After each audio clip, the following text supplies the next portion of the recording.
Okay, this is AP World History, Chapter 6, Part 2 lecture.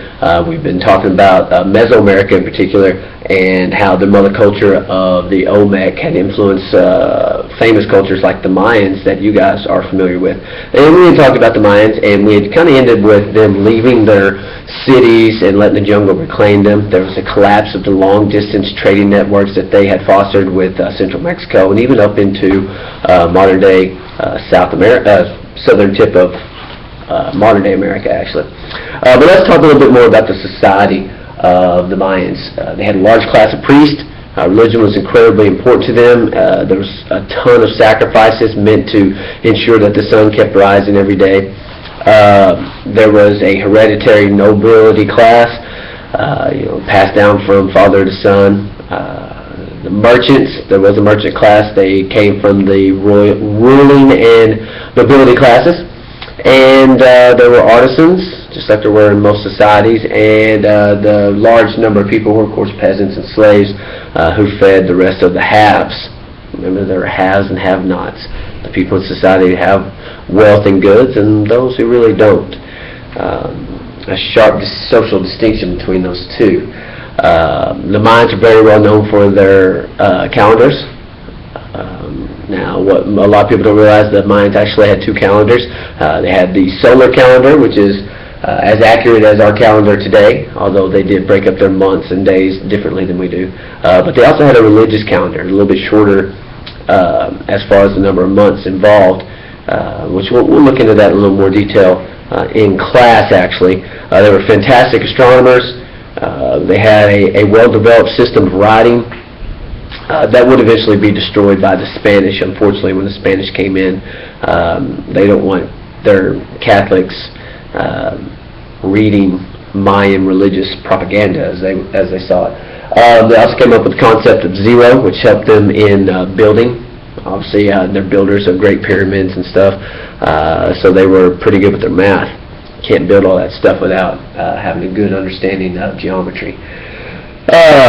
Now, I told you that the Spanish destroyed most of their writing, and they did.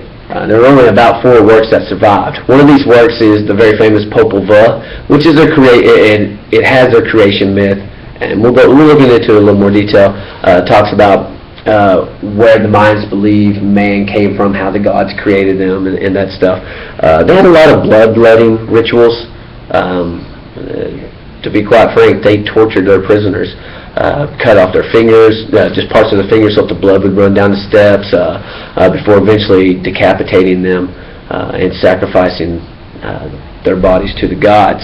I will say this, that this wasn't just a gruesome act for them. These people were pretty fervent believers that they had to have that blood to make sure that the world basically kept spinning. So it wasn't that they just were torturers and had these sadistic ideas. This is actual belief of theirs, and they were pretty fervent with it. They had inherited a pretty famous ball game from the Olmecs, similar to soccer just a little bit, but the ball was a 8-pound hard rubber ball. You get hit in the head with it, and it could cause concussions. And we'll look into the ball game because it's pretty interesting. Looking into a little more detail inside the chapter. Okay, so that's the Mayan. Let's shift gears just a little bit. Staying in Mesoamerica, but another civilization that is very important was the city kingdom of Teotihuacan. It arose in the northern highlands of Mexico, so it's north of where the Mayans and the Olmecs developed, about 31 miles north of present-day Mexico City. It has the largest structure in the Western Hemisphere until very modern times, and that was the Pyramid of the Sun. The Pyramid of the Sun and the Moon, we'll see some pictures of Teotihuacan, and it is amazing, still fabulous today. It was, for the most part, a theocracy. Think Egypt. It was run by their religion, the people who ran it being mostly priestly in nature. They were more along the lines of trading and fighting. They certainly had a military that could defend their borders, but they didn't have to go conquer people. They were more than willing to trade with them and increase their wealth through trade rather than fighting.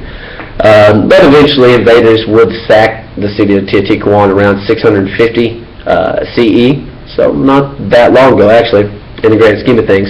After that, the people basically left the cities and kind of spread out. So we'll move on to, that'll finish us up for Mesoamerica. Let's move on into the early societies of South America.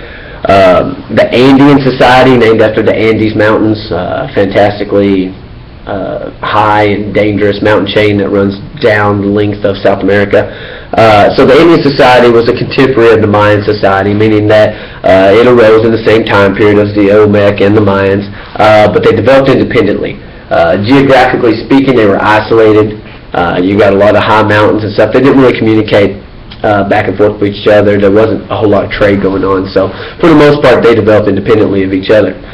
Cultivation occurs there roughly between 2500 and 2000 BCE. So a little bit later in the game, but not too bad. About 1000 BCE, this new religion occurred on the scene in the Andean societies, the Chavin cult. There's not a whole lot known about the actual beliefs and stuff, but because there's no writing there.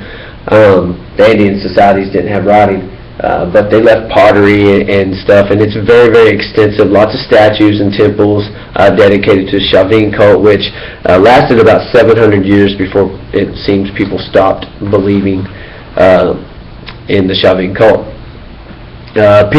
Cities began to appear shortly after Chavin cult came into effect. One such early regional state was the regional state of Mochica.